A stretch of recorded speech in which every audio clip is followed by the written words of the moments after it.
Welcome to the Deep Dive. We're your shortcut to, well, understanding the critical stuff in a world that's often, let's face it, pretty noisy.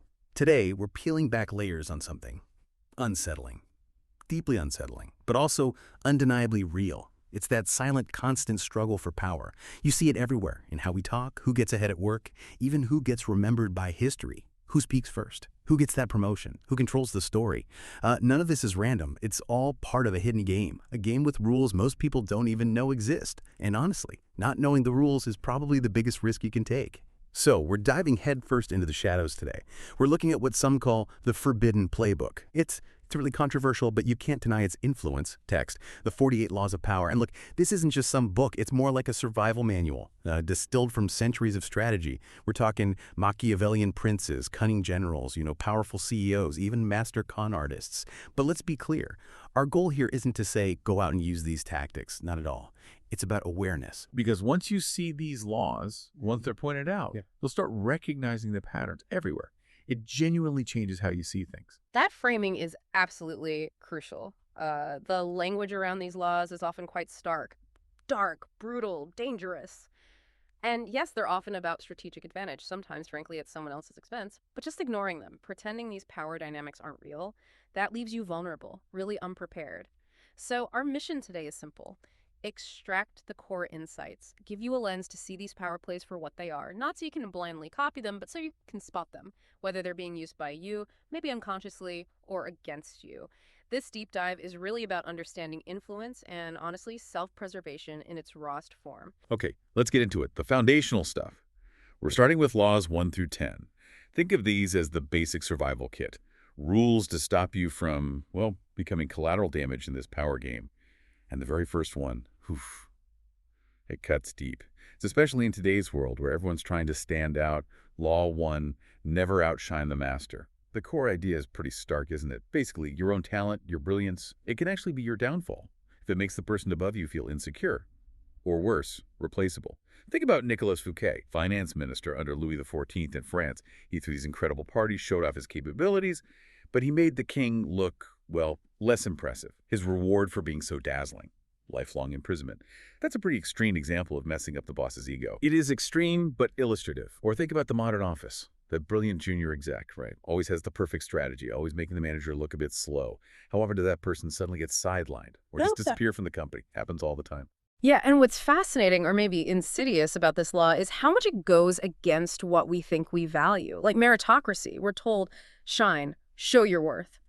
But this law says, Sometimes real power means playing smaller than you are, dimming your light strategically, showing deference, at least until the moment is absolutely right for you to step up. It's all about making the master feel secure, feel indispensable, even while you're becoming incredibly valuable yourself, just, without making it look like a competition. It really speaks to a fundamental human insecurity, doesn't it? Even people with immense power worry. Okay, switching gears a bit, let's jump to Law 6. Court attention at all costs. So if Law 1 is about subtlety, this one's almost the opposite. It demands you make noise, make a spectacle. The idea here is that being ignored, obscurity, that's basically death in the power game. In this, information-drenched world we live in, just being seen isn't enough. Visibility is everything. It's paramount. Right. Better to be infamous, even controversial, than totally invisible. Look at someone like Picasso. He deliberately painted in ways critics absolutely hated. They trashed his work. Exactly. But they couldn't stop talking about him. And that outrage, that cemented his fame. Or P.T. Barnum, the ultimate showman. He advertised fake mermaids, total hoaxes. The fake mermaid, yeah. But the controversy drew huge crowds. He was selling attention, even if it was negative attention, like ridicule. It worked. And that's where it gets really interesting, right? Because it pushes back against our modern idea that, all press is good press, is maybe outdated or dangerous. This law says maybe not. Maybe any kind of attention, even if it's critical, keeps you relevant, puts you in the spotlight, forces people to engage with you. The deeper point is, in the grand theater of power, being forgotten is the real failure. It really makes you question the value of different kinds of attention. And sticking with that theme of self-preservation, there's Law 10. Infection, avoid the unhappy and unlucky. This one feels harsh, almost brutal. It's basically a warning. Misery is contagious. Getting too close to people who are constantly down on their luck, always negative, surrounded by misfortune. The law suggests that can actually infect your life. It can drag you down. Yeah, like their negative energy or bad luck can somehow seep into your own situation. It raises a really important point about boundaries, personal boundaries, and the reality of emotional contagion. We absorb the moods and energies of people around us. This law isn't necessarily saying don't have empathy. It's more about strategically choosing who you associate closely with. Recognizing how some relationships can drain you or, yeah, infect your own path. It's a tough truth about protecting your own energy and trajectory. Very pragmatic, if a bit cold. Okay, so we've covered some survival basics. Now let's shift gears. The next block of laws, 11 through 20, they're more about actively shaping your environment, getting people to depend on you, influencing their choices, often without them even realizing it. Control and influence.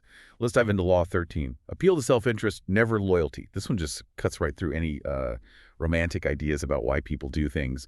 It argues that real self-loyalty, it's incredibly rare, maybe doesn't even exist in a practical sense. So if you want someone to cooperate, you need to figure out what's in it for me, their angle. Exactly, their personal benefit. Because nobody really works for free, whether that's money, status, emotional payoff, whatever. And the stark reality here is that assuming loyalty, just taking it for granted, that's a huge mistake, a massive vulnerability. Real leverage, this law suggests, comes from understanding what truly motivates people deep down, their self-interest. Even if they're talking a big game about loyalty, the inside is kind of chilling. Relationships built purely on, say, affection or tradition, they're fragile. But relationships built on mutual benefit, even if it's cold and calculated, those tend to last. It forces a very analytical view of human incentives. Following that line, we get Law 16. Use absence to increase respect and honor. This taps into some basic human psychology, right? If you're always around, always available, you become ordinary, commonplace. Taken for granted. Totally. Yeah. But scarcity, that creates desire. It increases your perceived value. Stepping back, disappearing for a bit, can build anticipation. Think about Steve Jobs again. He was famous for vanishing from public view for periods. Right before a big launch, often. Exactly. So when he reappeared with a product announcement, it felt like a major event. A revelation almost. His absence amplified the impact, made every word seem more important. What's powerful there is understanding that delicate dance between being present and being absent. Especially for leaders or anyone trying to build influence, we live in this hyper-connected 24/7 world, right? So the default assumption is be constantly engaged, always on. Yeah, instant response expected. But this law flips that. It suggests that carefully managing your accessibility, knowing that a strategic retreat or a period of silence can actually boost your impact. That's a very sophisticated power move. It's about controlling the story around your own value. Which leads us pretty naturally to Law 20. Do not commit to anyone. The core idea here, stay flexible, stay unowned. If you avoid tying yourself exclusively to one person, one group, one cause, then everyone wants you on their side. You become the prize. Exactly. You can play different sides against each other, keep your options open, maintain maximum leverage.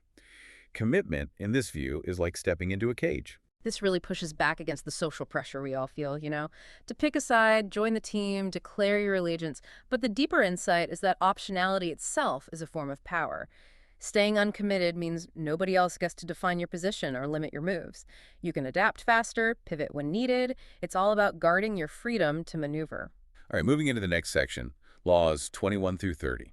This gets into some really subtle territory, maybe even unsettling stuff, where weakness can actually be strength, where appearance is, well, maybe everything. Seduction and manipulation territory. Let's look at Law 22.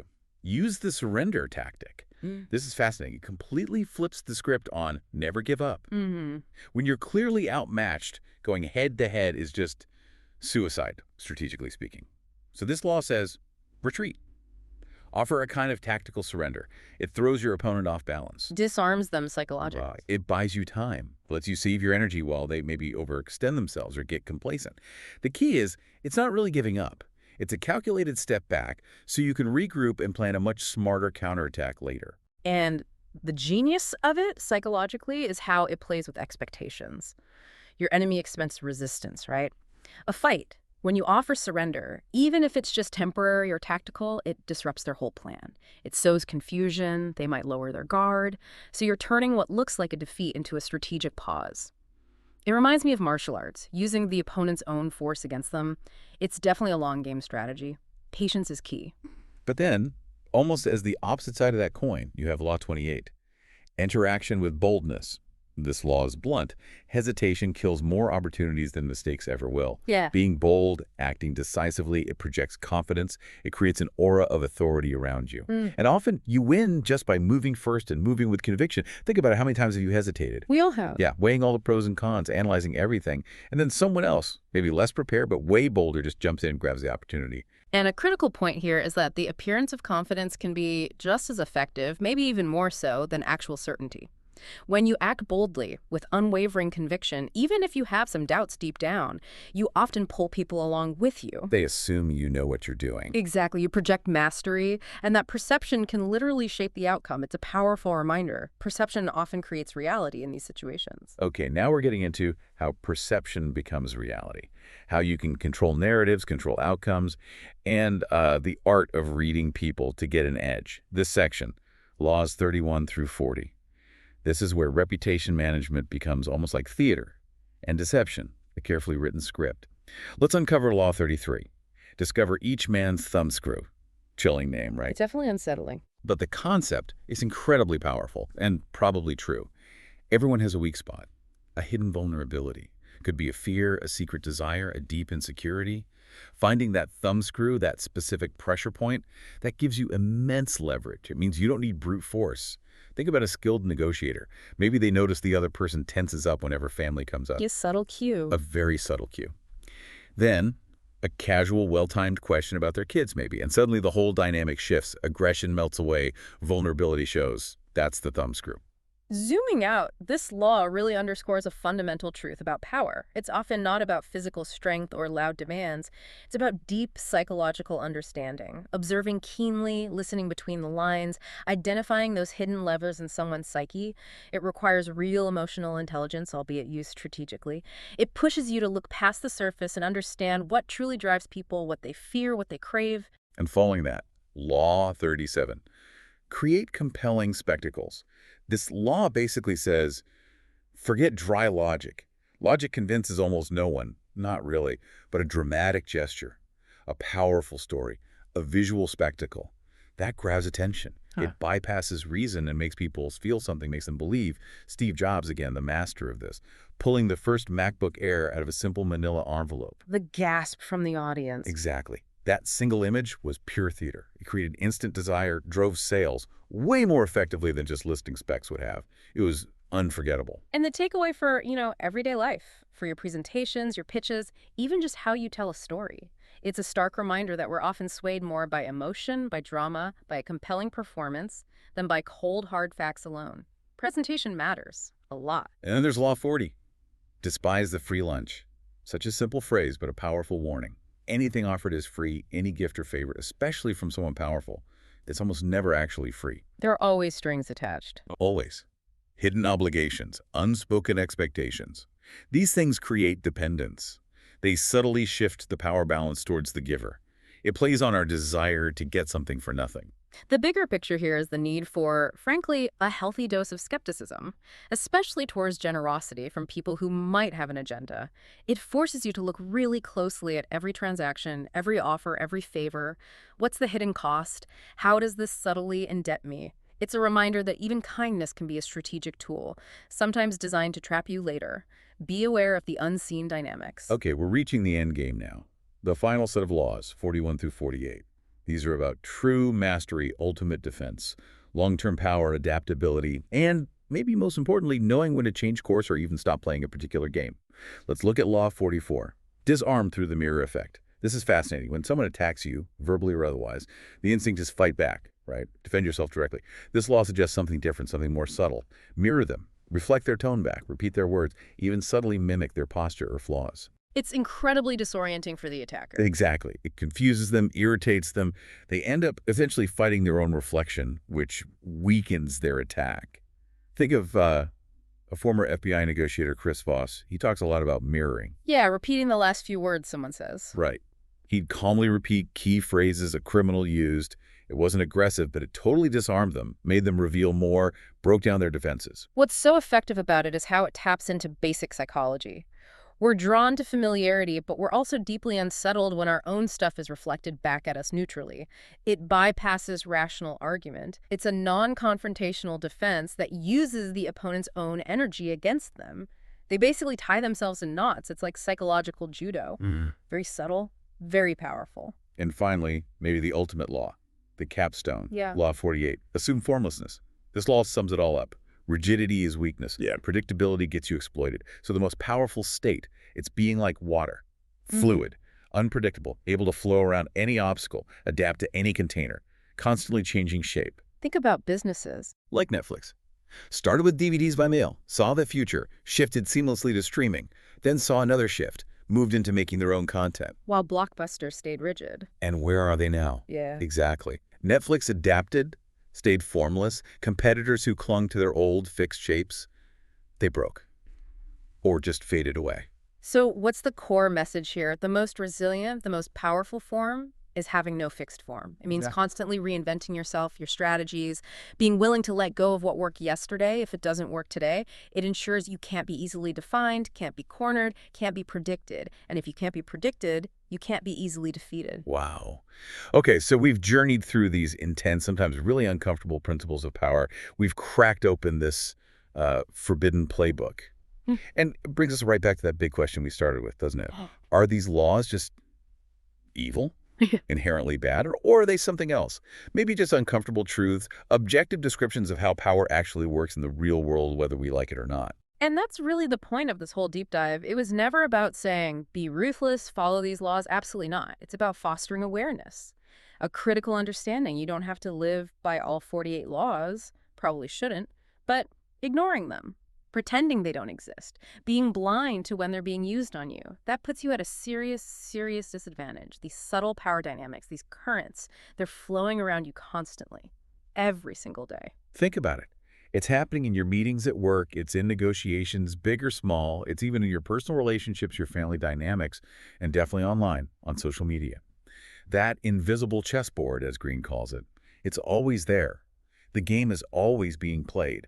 Whether you choose to acknowledge it or not, whether you choose to play consciously or not, the game is happening. And maybe the only thing more dangerous than knowing these rules is being ruled by someone who already does. Something to think about.